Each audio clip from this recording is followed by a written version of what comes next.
So it continues. Oh my goodness. So I'm old enough to remember when Trump was talking about he didn't know anything about Project 2025 and that you guys are all crazy, you're all gun-ho on Project 2025 and that, he's read some of Project 2025. He hasn't read it all, that he, doesn't know very much about Project 2025 and conspiracy theories. You guys are all, conspiring about Project 2025, right? I'm old enough to remember that. And they denied it vehemently.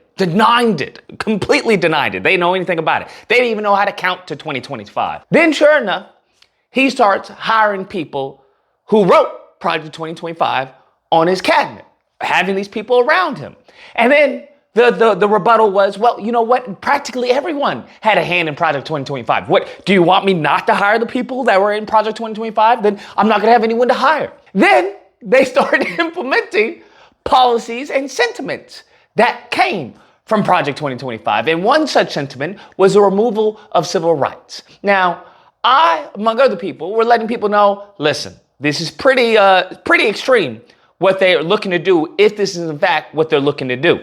And sure enough, that's exactly what they are looking to do. And as we can see currently, the Trump administration has teamed up with two white-owned construction companies. And we've seen this before where you have these white-owned businesses who use the system and the laws in place for their benefit. They just bastardize the laws, twist it. That's unfortunately what the lineage of evil does, okay? They come to steal, kill, and destroy. And they've done that for quite some time, and they've done that through manipulative tactics. Nothing has changed. Damn. They're looking to attack the DBE, which stands for the Disadvantaged Businesses Enterprise Program. And this program offers around $37 billion to disadvantaged businesses. Now, what they say is, is that, hey, this is just code for minorities and women. That's all this is code for, okay? That's all this is code for. And what they mean by that is nothing more. This is code for blacks and women. That's all this is.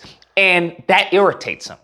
Now, the mindset behind this is, because one thing I didn't understand was the whole, eradicating civil rights. I was like, what? Why would you want to do that? Like, what's wrong with y'all? But how they think, how the ignorants think, the white ignorants think, is that, hey, there's no reason for affirmative action.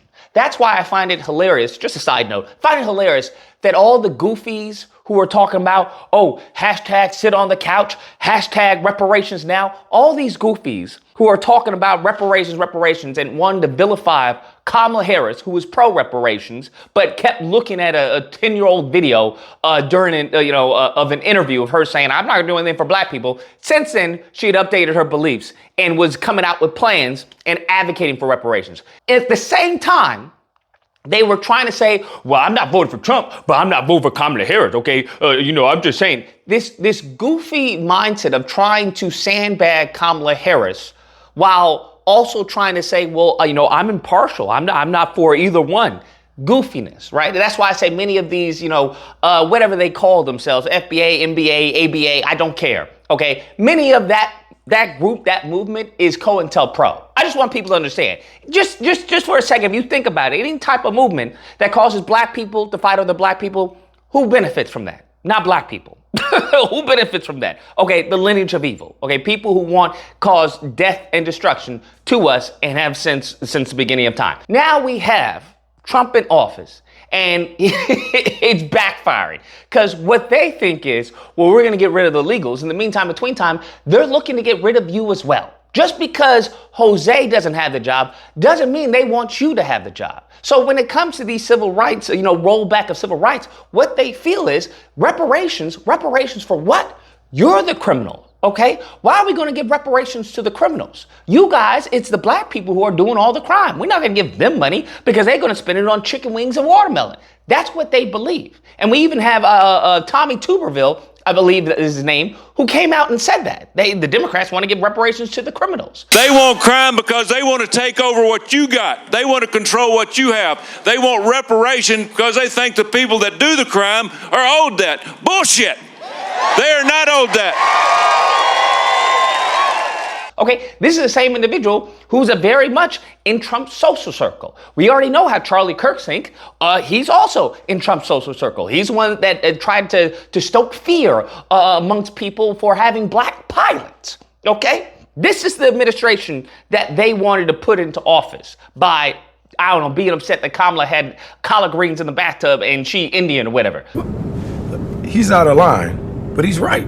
So what they believe is that when it comes to programs like this that benefit, which is irony, benefit those who are disadvantaged. Now, is it our fault that we're the disadvantaged group? No. They want to blame black people for being put in positions that they did. This is the type of wicked, evil behavior that I'm talking about. This is the same thing that happened during slavery. You get freed from slavery, and then what? They got convict leasing. They find ways to screw people over, bro. They find ways to attack us, even when we just want to be at peace. Even when we just want to sit, hey, we just want to sit in the same restaurant. That's all. We just want equal rights. They find ways to circumvent that. Whether it's firebombing, whether it's building, highways through our communities, whether it's, just absolute a miscarriage of justice time and time again. And that's what they're doing currently. So they're looking to get rid of this that was helping business owners simply because they believe it helps the wrong people. That's what they believe. And it's the stupidest mindset. Genuinely, it's the dumbest mindset. Because by the same token that they constantly want to say 1350, they don't understand the whole per capita. This is why I'm talking about when it comes to these low IQ, ignorance. Per capita is just a means for them to avoid any type of criticism. It's a way for them to deflect blame onto the group of people they have vilified and handicapped and marginalized. That's their way of doing it. Because if we think about this, if the marginalized group of people per capita, the people who are most, negatively impacted when it comes to businesses and attaining, funding for that is going to be black people.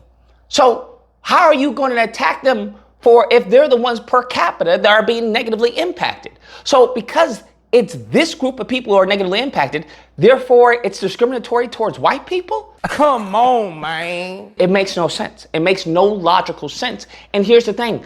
They don't care about logic. The Trump administration has been very clear they don't care about logic. What they are looking to do is exactly what Trump said he was going to do. He was going to remove all this anti-white sentiment. We saw that, recently when it came to South Africa and him putting out propaganda, absolute lies to the American people. What we are dealing with is a racist administration. That's what this is. And they are unapologetic for it.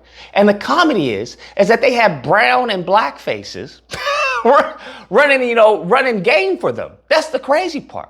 And one thing that is the crux of all of this is that they don't care if they hurt white people. So you have to understand that they are willing to harm millions and millions of white people just to spite maybe a few 100,000 black people. That's what they are willing to do. They are willing to cut off their nose to spite their face. That's what they are willing to do.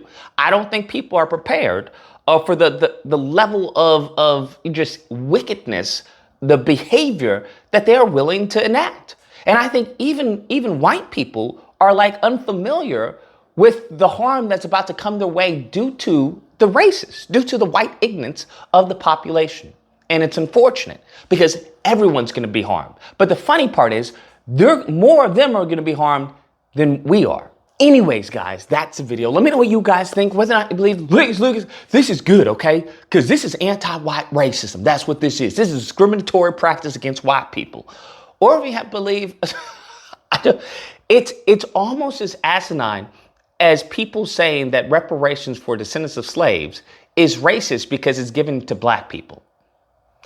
Those are the people who are descendants of slaves, of chattel slavery here in the country.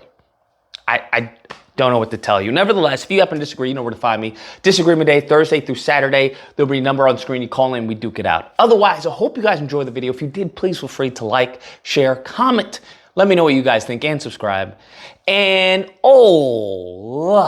that fun stuff. Till next time, guys, be amazing. Because they want to take over what you got. They want to control what you have.